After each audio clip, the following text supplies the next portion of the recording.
নমস্কার, রম্য গল্পমালায় সকল শ্রোতা বন্ধুদের জানাই স্বাগত। আপনাদের সাথে আমি রম্য মাইতি। আজ পরিবেশন করতে চলেছি প্রখ্যাত চলচ্চিত্রকার, চিত্রশিল্পী ও সাহিত্যিক সত্যজিৎ রায়ের লেখা গল্প শিল্পী। ছবি সংগৃহীত। গল্প পাঠে আমি রম্য মাইতি। আজকের গল্প শিল্পী। অবনীশ ছবিটার দিকে কিছুক্ষণ চেয়ে রইল। অয়েল পেন্টিং, একজন মাঝবয়সী সুপুরুষ ভদ্রলোকের পোর্ট্রেট। অবনীশের স্টুডিওর এক কোণায় আরও 8-10টা ছবির পেছনে দাঁড় করানো ছিল অবনীশের আঁকা প্রথম oil portrait. Government art college থেকে সে 2 বছর হলো পাস করে বেরিয়েছে। ছাত্র অবস্থায় অবশ্যই সে আরও পোর্ট্রেট করেছে এবং তাতে বেশ নামও হয়েছিল। অবনীশের ইচ্ছা সে ছবি আঁকাকেই পেশা হিসেবে নেবে, কিন্তু কিভাবে শুরু করবে সেটাই হচ্ছে প্রশ্ন। অবনীশের বাড়িতে তার বাবা মা আছেন, একটি বোন ছিল, তার সম্প্রতি বিয়ে হয়েছে। বাবা হিমাংশু বোস ডাক্তার এবং ভালো প্র্যাকটিস। ছেলেকে তিনি চিরকালই উৎসাহ দিয়ে এসেছেন। তিনি একদিন অবনীশকে ডেকে জিজ্ঞেস করলেন, তুই তো আর্টিস্ট হবি, তাই তো ইচ্ছে আছে, বলল অবনীশ। তোর আঁকার সরঞ্জাম সব রয়েছে? কিছু ক্যানভাস, একটা ইজেল আর কিছু রং কিনতে পারলে ভালো হতো। বেশ তো, কিনবি ক্ষণ। কত লাগবে বলিস, আমি টাকা দিয়ে দেব। সেসব সরঞ্জাম কেনা হয়ে গেছে। ইজেলে সাদা ক্যানভাস খাটানো রয়েছে, ছবি আঁকতে শুরু করে, ছবি ফুটে উঠবে। কিন্তু কবে বা কী ছবি তা অবনীশ এখনও ভেবে পায়নি। অম্বিকা সেনগুপ্তর পোর্ট্রেট আঁকার আইডিয়াটা নিখিলই দেয়। নিখিল অবনীশের অনেক দিনের বন্ধু। যদিও সে আর্টিস্ট নয়, তারা দুজনে একসঙ্গে স্কুলে পড়েছে। তারপর দুজনের পথ আলাদা হয়ে গেলেও বন্ধুত্ব রয়েই গেছে। নিখিলের বাবা রজনী দত্ত ব্যারিস্টার। নিখিল একদিন এসে সাদা ক্যানভাস দেখে বলল, কী রে, এখনও আঁকা আরম্ভ করিসনি? অবনীশ মাথা চুলকে বলল, কী আঁকবো সেটা ঠিক করলে তবে তো আঁকা শুরু হবে। কেন? পোর্ট্রেট, তোর যেটা স্পেশালিটি। কার পোর্ট্রেট? রাস্তা থেকে লোক ধরে এনে তো পোর্ট্রেট করা যায় না। আর আজকাল ফটোগ্রাফির যুগে অয়েল পোর্ট্রেট করানোর রেওয়াজ প্রায় উঠেই গেছে। আমাকে 2 দিন ভাববার সময় দে। 2 দিন বাদে নিখিল এসে অবনীশকে জিজ্ঞেস করলো, অম্বিকা সেনগুপ্তর নাম শুনেছিস? অবনীশ শোনেনি। স্টিফেন অ্যান্ড গিলফোর্ড কোম্পানির একজন চাই, বাবার এক বিশেষ বন্ধু। একদিন ক্লাবে নাকি আক্ষেপ করে বাবাকে বলেছিলেন, পুরনো রেওয়াজ সব উঠে যাচ্ছে, এটা অত্যন্ত আফসোসের ব্যাপার। বাবার একটা পোর্ট্রেট আছে আমাদের ড্রয়িং রুমে, 50 বছর আগে বিখ্যাত প্রবোধ চৌধুরীর করা, চমৎকার। ফটোতে ওই আভিজাত্য নেই। বাবা তাকে বললেন, তুমি একটা নিজের পোর্ট্রেট করাও না। বাধাটা কোথায়? সেনগুপ্ত নাকি দীর্ঘশ্বাস ফেলে বলেছিলেন, হ্যাঁ, সেরকম আর্টিস্ট কোথায়? এ গল্প নিখিল গতকাল বাবার মুখে শোনার পরেই তার মাথায় বুদ্ধিটা খেলে। পোর্ট্রেট তুই খুব ভালো পারবি, একেবারে ভেটারেন আর্টিস্টের মতো। আমি বাবাকে তোর কথা বলেছি। বাবা বলেছেন সেনগুপ্তকে বলবেন। 3 দিন বাদে নিখিল আবার অবনীশের কাছে এলো। বলল, তোর ডাক পড়েছে। কোথায়? 7 নম্বর রয়্যার্ড স্ট্রিট, অম্বিকা সেনগুপ্তর বাড়ি। কবে, কখন যেতে হবে? রবিবার সকাল 9টায়। দুরু দুরু বুকে যথাসময়ে অবনীশ গিয়ে হাজির হলো 7 নম্বর রয়্যার্ড স্ট্রিটে। বেয়ারা বসবার ঘরে বসালো অবনীশকে। 3 মিনিটের মধ্যেই আসল লোকের আবির্ভাব। সত্যি ছবি আঁকার মতো চেহারা। তুমি অয়েল পোর্ট্রেট করো? ভদ্রলোক জিজ্ঞেস করলেন। আগে হ্যাঁ। তোমার খুব প্রশংসা করছে আমার বন্ধু ব্যারিস্টার রজনী দত্তর ছেলে। কদিন নাও তুমি একটা পোর্ট্রেট করতে? দিন 10-এর বেশি লাগে না। তাহলে কালই শুরু করে দাও। আমার আবার কলকাতার পার্ট গুটিয়ে দিল্লির আপিসে চলে যেতে হতে পারে। আমার এখানেই আসবে। সকাল 8টা থেকে 9টা পর্যন্ত টাইম দেব তোমায়। তোমার রেট কত? আমি তো প্রফেশনাল কাজ শুরুই করিনি, কাজে যা ভালো বোঝেন তাই দেবেন। 105? ঠিক আছে। আরেকটা কথা, 3 দিনের দিন যদি দেখি ছবি আমার পছন্দ হচ্ছে না, তাহলে সেইখানেই থামতে হবে। তোমার এক্সপেন্সেস আমি দিয়ে দেব, তবে স্বভাবতই পুরো পারিশ্রমিক পাবে না। এতেও অবনীশ বলল, ঠিক আছে। পরের দিনই কাজ শুরু হয়ে গেল। অবনীশকে একটা রিক্সা ভাড়া করতে হয়েছিল সরঞ্জাম আনবার জন্য। অম্বিকা সেনগুপ্ত কাঁটায় কাঁটায় ঠিক 8টার সময় হাজির হলেন বৈঠকখানায়। কোথায় বসাবে আমাকে? ভদ্রলোক সেই জিজ্ঞেস করলেন। আজ্ঞে, এই উত্তরের জানলাটার পাশে হলে ভালো হয়। নর্থ লাইটটা পোর্ট্রেটের পক্ষে সবচেয়ে ভালো লাইট। হাতে বইটই কিছু লাগবে না, পাশে টেবিল থাকবে না। আজকাল ওসব উঠে গেছে।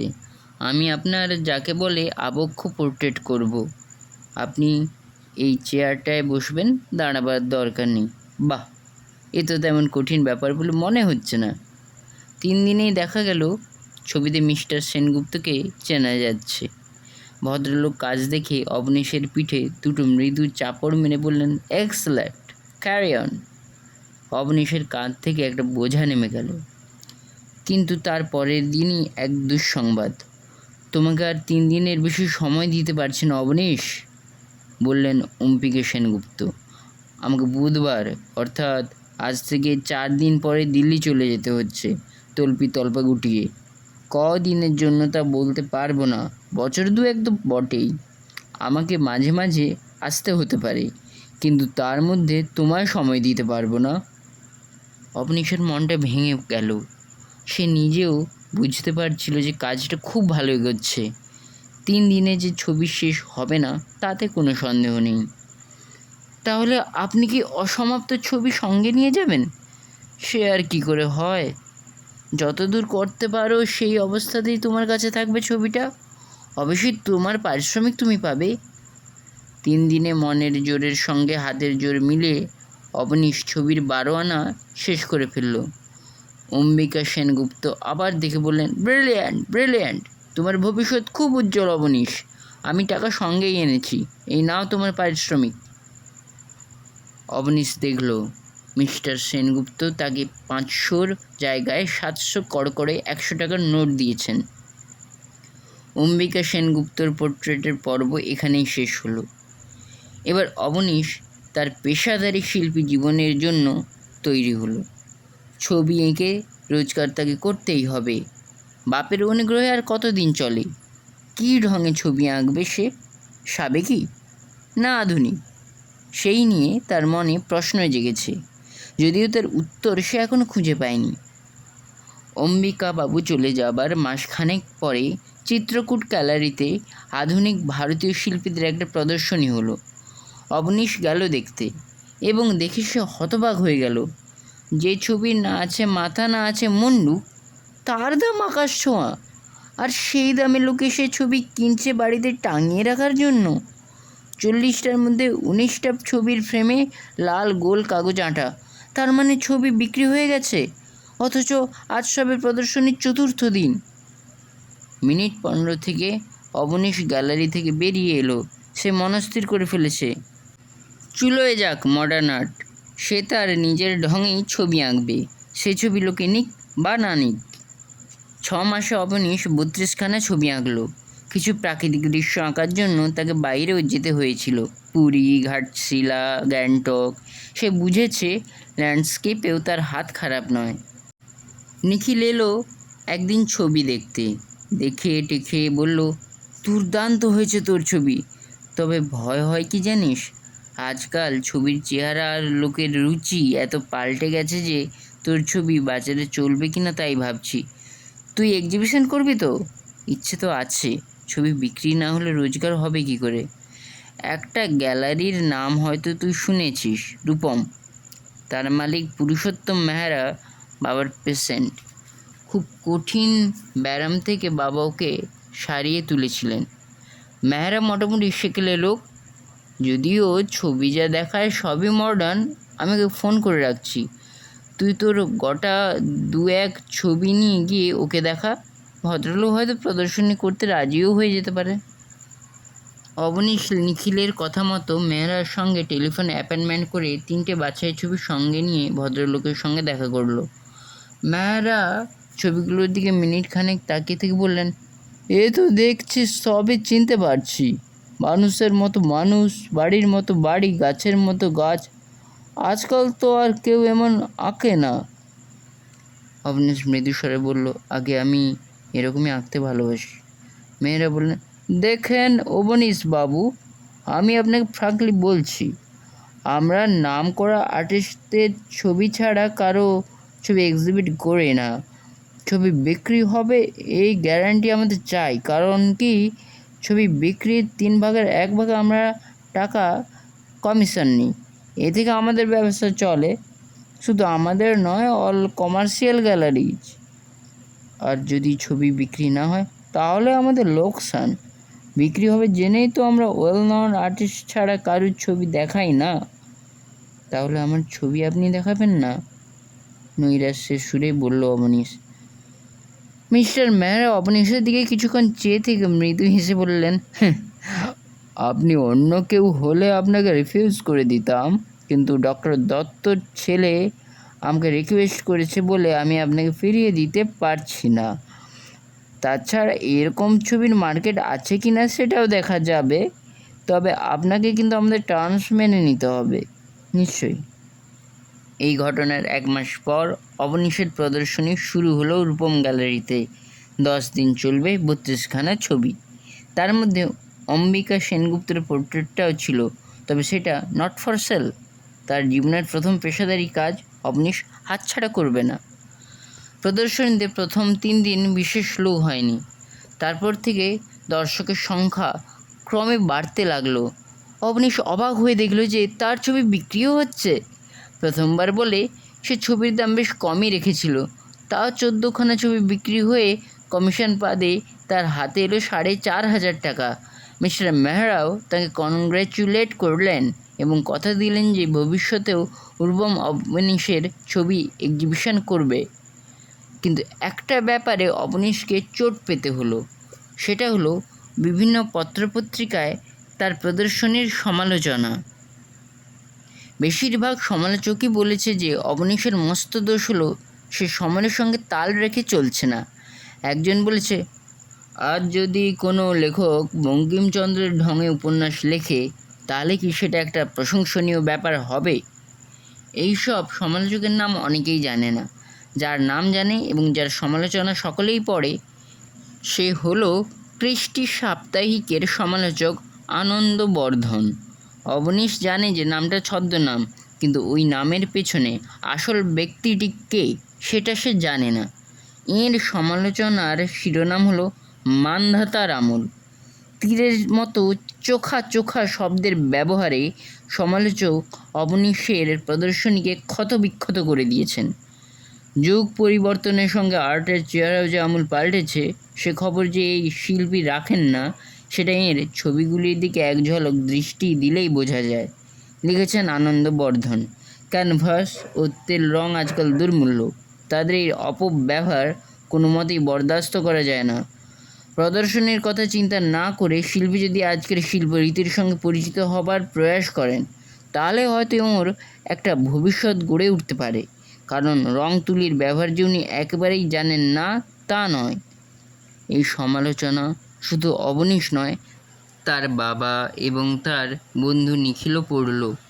বাবা বললেন, শিল্পীকে গালমন্দ করাটা সমালোচকদের একটা হ্যাবিট।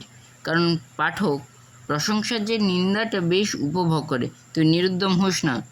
নিখিল বলল, এই আনন্দবর্ধন ছদ্মনামের আড়ালে কি লুকিয়ে রয়েছে সেটা বার করে সেই ব্যক্তিকে ধুলাই দিতে হবে। অবনীশ কিন্তু সমস্যায় পড়ে গেল। সে অনুভব করল আনন্দবর্ধনের বাক্যবাণ অনবরত তার মনে বিঁধছে।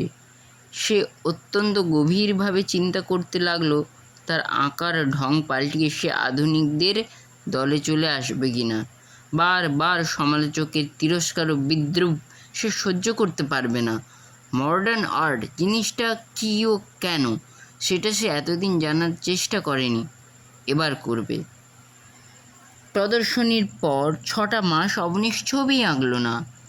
তার বদলে রোজ ন্যাশনাল লাইব্রেরিতে গিয়ে মডার্ন আর্ট সম্বন্ধে যত বই পাওয়া যায় সব খুঁটিয়ে খুঁটিয়ে দেখল এবং পড়ল।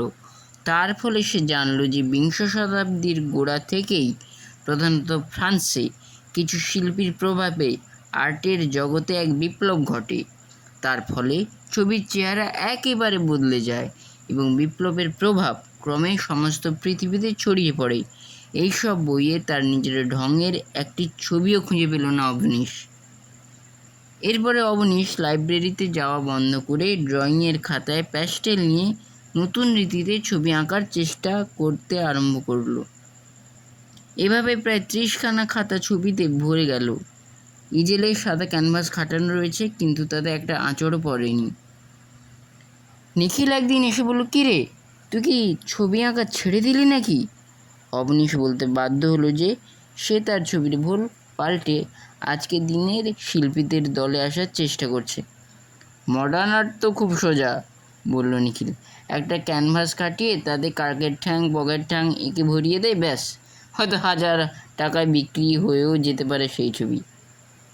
অবনীশ তার বন্ধুর কথা খুব পছন্দ করল না। সে বুঝেছে মডার্ন আর্ট অত সোজা নয়। সেটা ঠিকভাবে করতে গেলে শিল্পীর দেশ বিদেশের সাবেকি আর্ট ও লোকশিল্পের সঙ্গে পরিচয় থাকা চাই। সে পরিচয়ের জন্য সময় লাগে, অধ্যবসায় লাগে। তো হোক। অবনীশ বুঝেছে যে তাকে এই পথেই যেতে হবে। আনন্দবর্ধনকে বলতে হবে, হ্যাঁ, অবনীশ সার্থক শিল্পী, তার ছবিকে আর অবজ্ঞা করা চলে না। 2 বছর ধরে অবনীশ আধুনিক ছবি আঁকল, একেবারে ইজিলে ক্যানভাস খাটিয়ে অয়েল পেন্টিং। এই সময়ের মধ্যে স্বভাবতই তার কোনো রোজগার হয়নি। বাবা আবার তাকে সাহায্য করলেন, বললেন, তোর ছবি এখন আর বুঝতে পারছি না, কিন্তু এটা বুঝছি যে তুই একটা তাগিদ অনুভব করছিস। তুই যতদিন আবার এক্সিবিশন না করছিস ততদিন কি খরচ লাগছে না লাগছে সেটা আমাকে জানাতে দ্বিধা করিস না।